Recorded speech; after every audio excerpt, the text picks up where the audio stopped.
ചാനലിലേക്ക് ഇന്ന് നമ്മൾ ഒരു അൺബോക്സിംഗ് വീഡിയോ ആണ് ഇടാൻ പോകുന്നത്. അൺബോക്സിംഗ് ചെയ്യാൻ പോകുന്നത് ഒരു പവർ ബാങ്ക് ആണ്. ടൈം വേസ്റ്റ് ആക്കണ്ട, നമുക്ക് നേരെ വീഡിയോ. ഫ്രണ്ട്സ്, ഇതാണ് നമ്മുടെ പവർ ബാങ്ക്. നമുക്ക് അൺബോക്സ് ചെയ്യാം. തുറക്കാൻ പറ്റില്ല, തുറന്ന് കിട്ടിയിരിക്കുകയാണ്.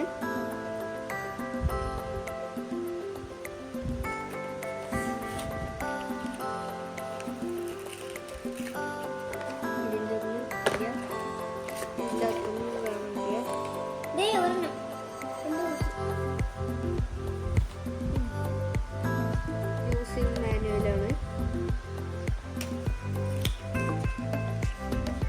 ഇതാണ് നാം പറഞ്ഞ പവർ ബാങ്ക്.